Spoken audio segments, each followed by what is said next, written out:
Ignition sequence starts. 6, 5, 4, 3, 2, 1, 0. Liftoff. We have a liftoff.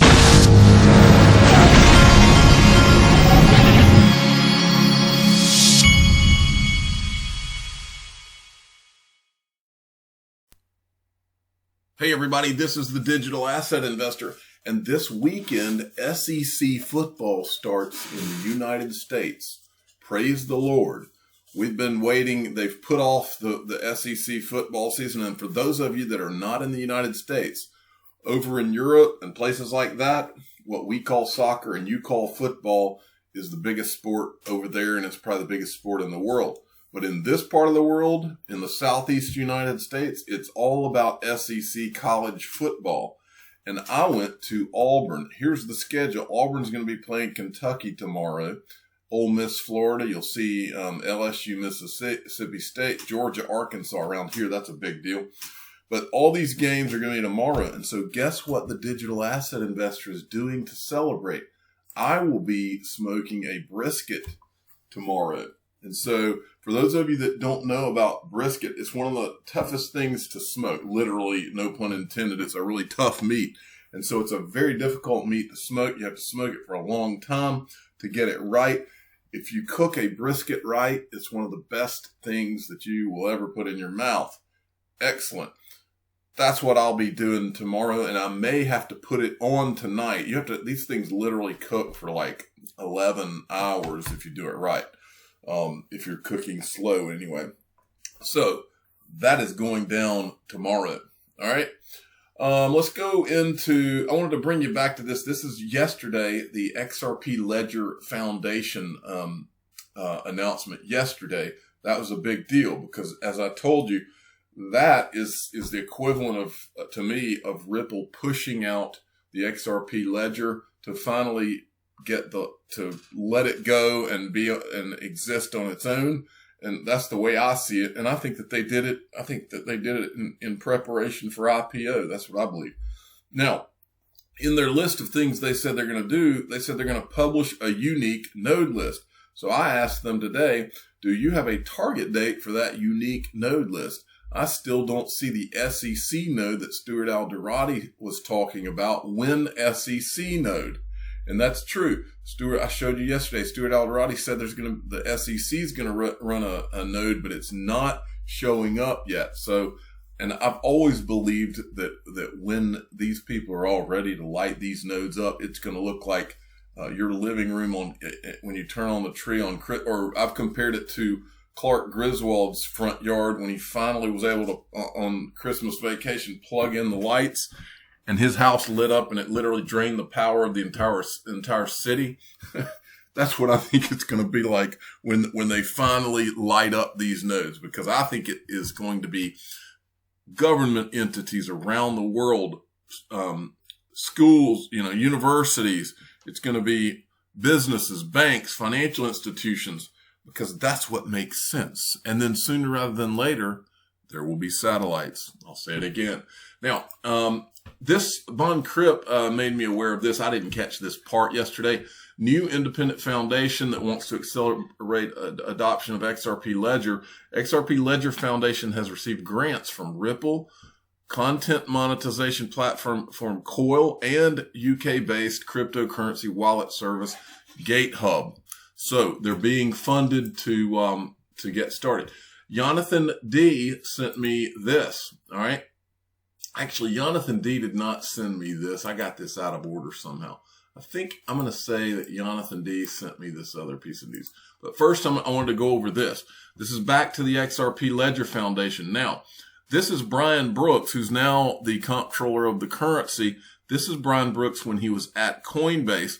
And he was talking about Coinbase had gotten with some other companies and they had formed the Crypto Rating Council. And I don't know if this is still a thing. But I remember there being an uproar at the time because the Crypto Rating Council, on a scale of 1 to 5, 5 being a security, they rated XRP a 4. But he said in this video that as long as it's not a 5, it's not a security. But listen to what he said about XRP in this clip. So too, if you take things like XRP, which which we list obviously, but when XRP did their MoneyGram deal and suddenly had real global distribution and a significantly different utility case than it might have, 2 years ago, say, that's relevant to our assessment of its utility.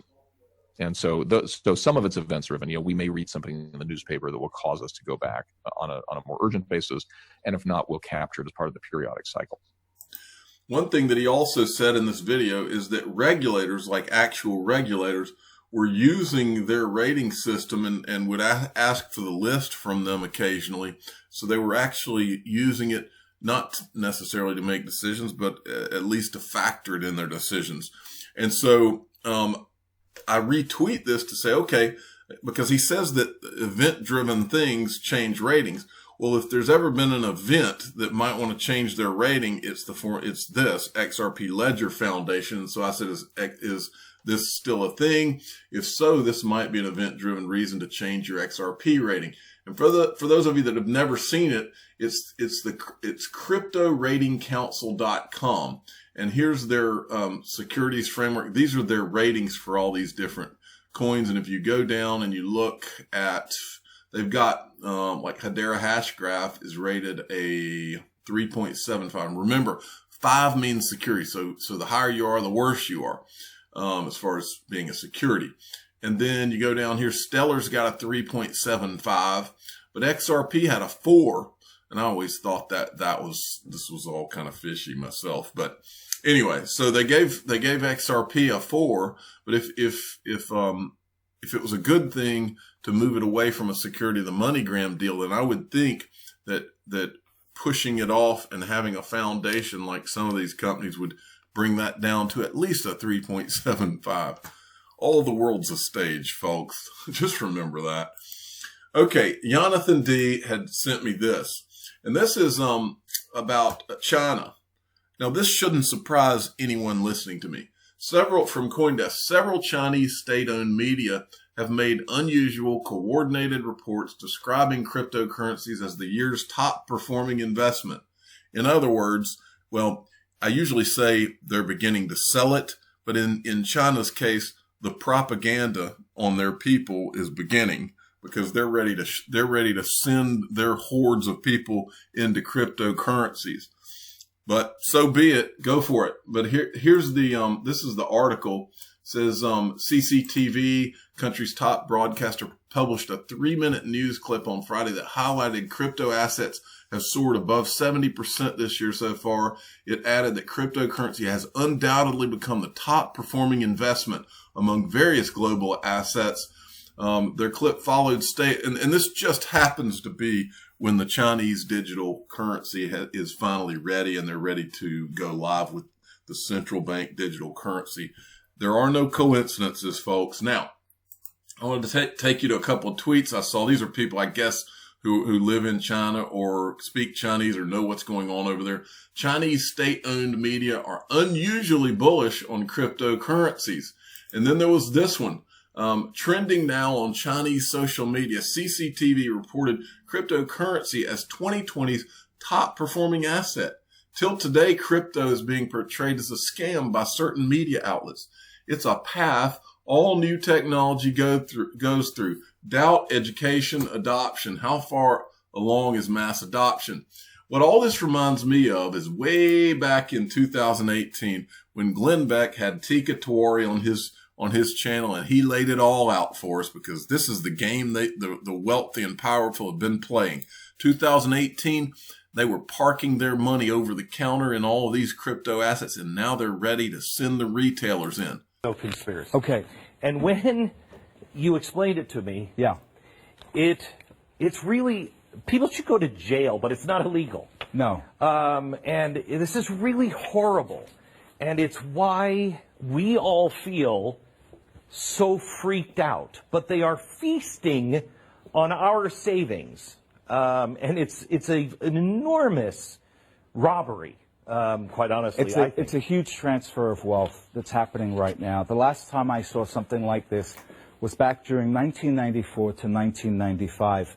In the early to mid-90s, individuals were making just enormous amounts of money buying companies like Dell, AOL, Microsoft, Netscape, and some of these smaller internet stocks. And the institutions had completely missed that bull market. And so they were scoffing at these so-called lemmings. And so during 1994 to 1995, we had a bit of a bear market. And so, again, institutions were out saying that, oh, anybody buying internet stocks, you're idiotic. And so you had a lot of people selling their AOL, selling their Microsoft, selling their Dell shares. Guess who was buying?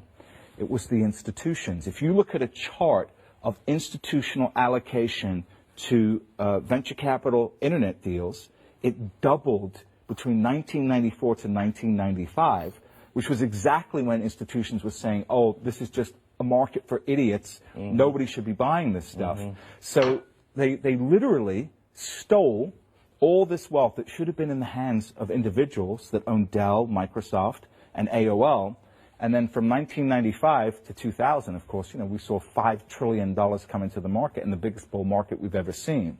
So this blueprint of creating fear in order to get cheap prices is nothing new. So hang on just a second before you go on. Yeah. This one is really important to me because the housing crisis, those banks, they bought up all of those. If you go forward a little bit, he talks about crypto. They were all loading up. This on is tech. Without the insider trade, people that would have gotten in. Fund that's in Europe that buys physical Bitcoin, right? The largest buyer was Morgan Stanley and JP Morgan. And that's not illegal. He says it's a fraud. It says you fire anyone that buys it. Yes. And at the same time, his company is buying it. His company is buying it. It's just, so unethical. Right. Okay, George Soros. George Soros, in January 24th, price was already down, calls Bitcoin a bubble, says Bitcoin is the worst, the worst investment in the world. Don't buy Bitcoin. Don't buy Bitcoin. Basically throws gasoline on the fire at this point. And then what do we find out? So he says bubble here. It drops 44%. Right. And then here in April, 2 months later, guess what we find out? Yeah. His $26 billion family office has approval to buy cryptocurrency. Right. And we only knew about it publicly here. And this is the kind of thing that George Soros is famous for this, talking the sterling down. Yeah. And what did he do? He stole the pensions of all the little people. So that's how the game's played, folks. And I hope if you've gotten nothing from my channel over the last couple of years, I hope that you've learned that finance and investing is a head fake. And some people are in a position, the powerful and the rich are in a position to make us all the hordes of we average Joes look one way while they do another thing. And if you haven't learned anything about investing, that I hope you've learned is don't pay attention to what they're saying. Pay attention to what they're doing. All right. Now, one thing I want to keep drawing your attention to, we've got such a problem with layoffs going on from all the current events going on. All you have to do is type in layoffs on Google, and this is all you see is layoffs, layoffs, layoffs. And so, and I wanted to bring your attention back. iTrustCapital has just changed their page on their website. And by the way, iTrustCapital, you can, if you've been laid off, you can roll a 401k if you had a 401k or several other different type retirement plans. You can roll them from the company you got laid off at into an iTrustCapital IRA. And what it does, the reason you want to do this, the reason I have one, is because you're able to invest in crypto. You can buy Bitcoin, XRP, and soon others. You can also get gold, and they've got the pricing on here too. And they're going to open it up to silver soon as well. But that's not it. You'll see that their gold is only 50 over spot, which is a good deal. Silver's only 250 over spot. They've got crypto where it's a 1% trading fee. But if you go down and look, I was just made aware they're about to add Chainlink and they're about to add Stellar and Silver.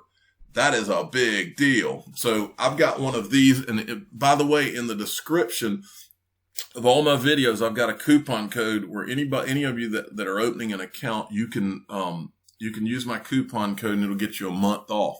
And I believe they're running a deal where if you do an in-kind transfer, They were, don't quote me on this, but they were running a deal where if you do an in-kind transfer that you would get 2 months off. So you would add that to the 1 month off you get from the code in my description. So pay attention to that. Okay, moving along. XRP Crypto Wolf. XRP will level the playing field in international trades payment system.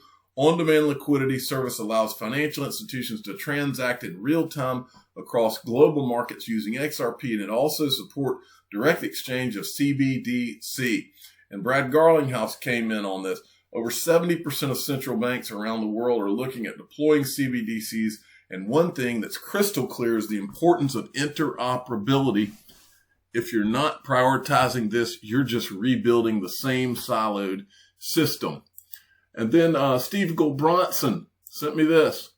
Chamber of Digital Commerce. This is from yesterday. Today, Representative Tom Emmer introduced the Securities Clarity Act of 2020, which proposes amending federal securities laws to distinguish between investment assets that are part of an investment contract and securities. See our blog.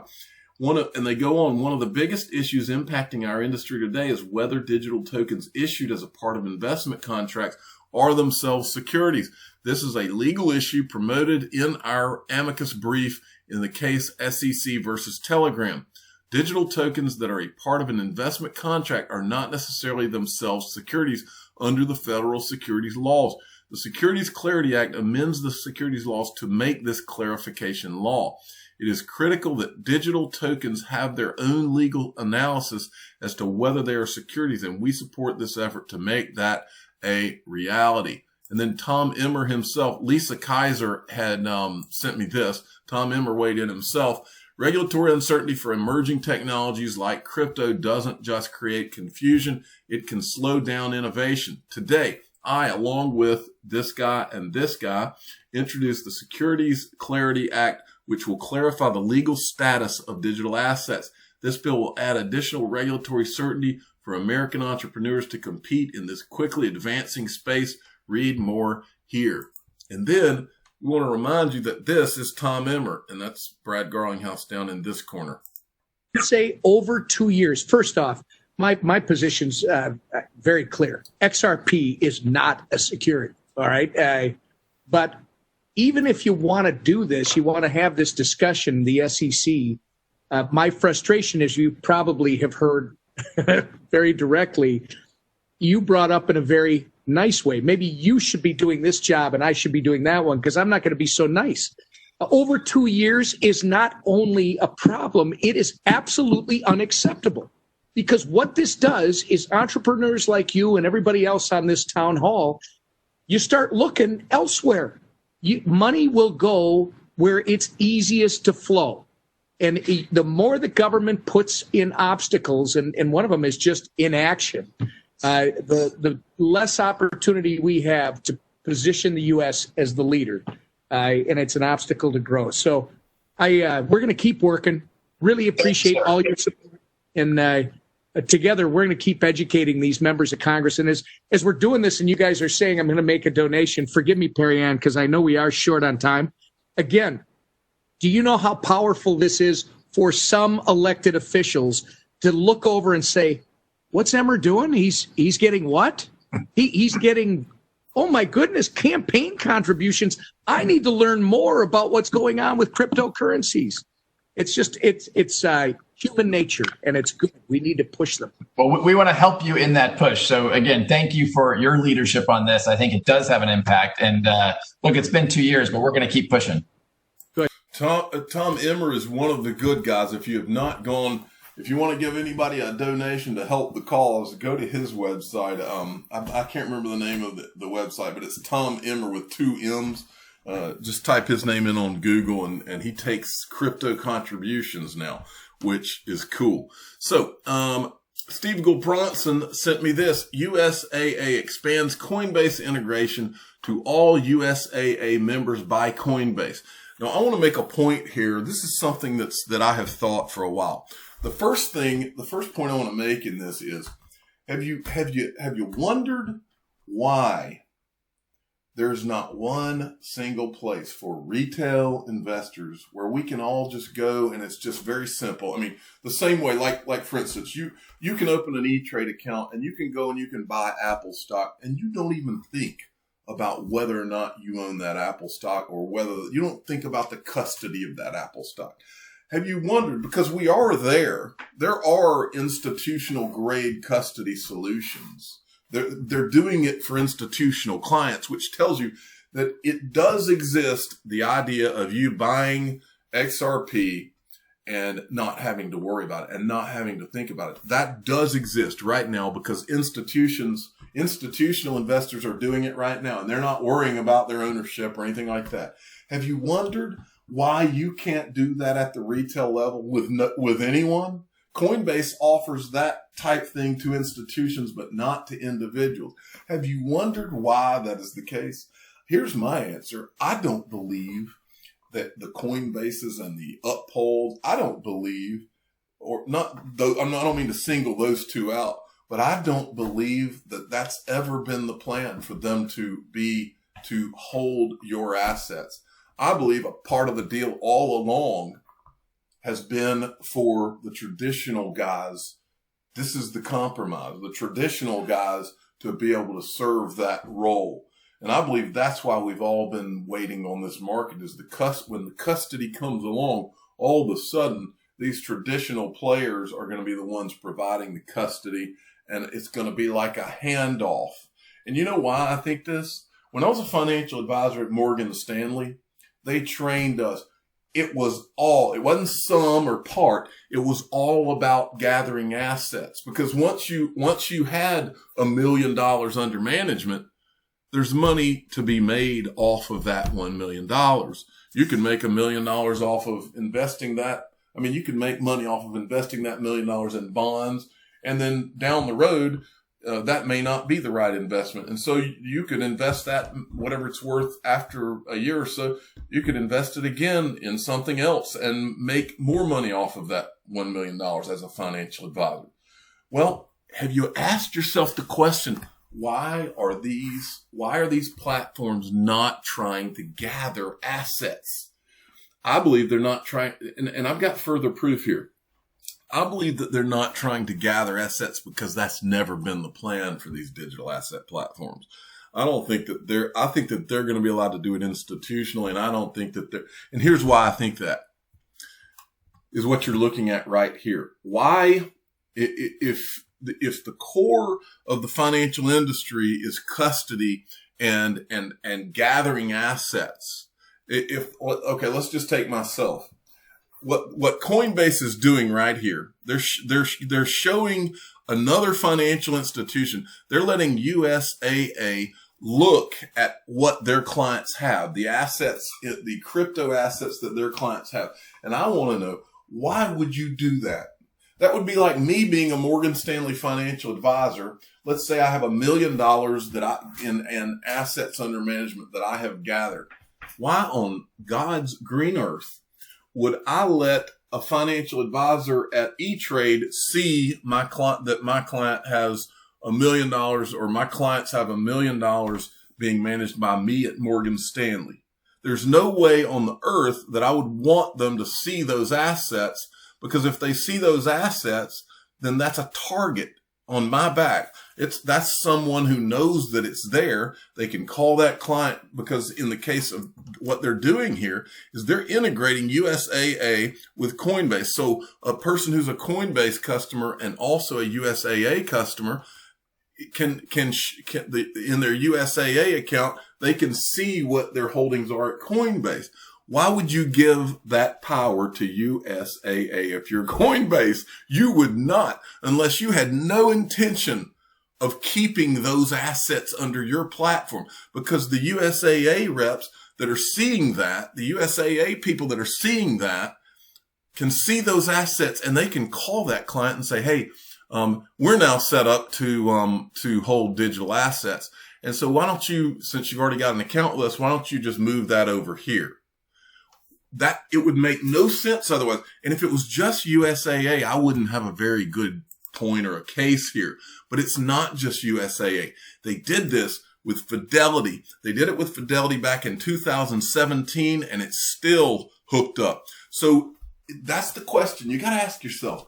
All right, so I'm Coinbase. Why am I giving Fidelity and Fidelity's financial advisors the ability to see what their customers, who are also my customers, have on my platform, when all they have to do once they're able to custody and trade and have products in crypto is those Fidelity financial advisors can now pick up the phone to that Coinbase customer who's also their customer and say, look, I see that you've got over at Coinbase $1 million in Bitcoin.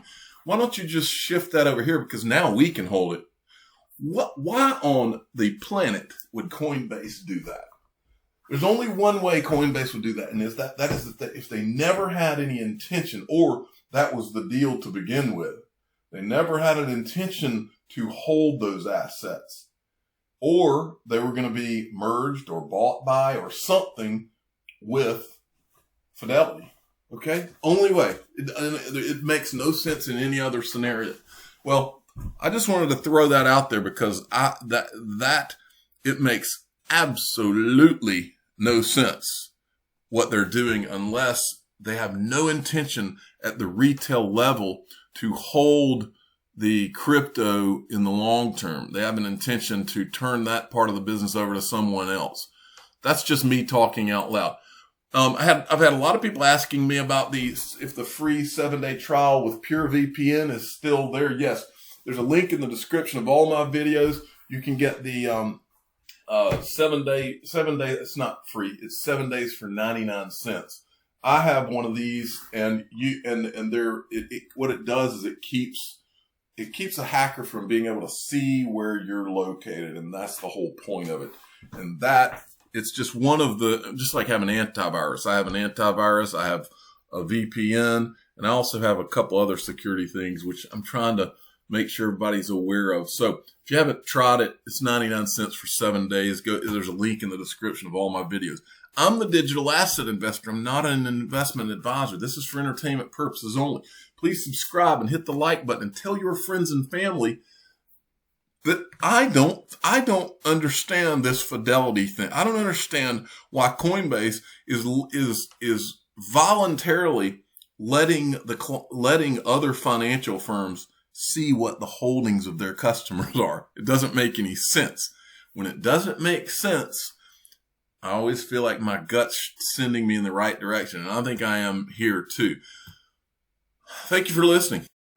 Every day, billions of people around the world are mocked, ridiculed, laughed at, and embarrassed by their friends, family, and even strangers. These people go through their days knowing there are secrets being kept from them. They hear the faint whispers behind closed doors. The information and knowledge is held very close and only shared with others who were fortunate enough to find out. Feeling lost, rejected, and ostracized, these people give up, never finding out what digital assets the digital asset investor holds. But there is hope. Join the free Digital Asset Investor email newsletter and find out what digital assets he owns each month, including investments he's considering. Click the link in the description of this video or go to digitalassetinvestornewsletter.com. Put an end to your days of gloom and depression. Join the greatest free digital asset email newsletter ever created.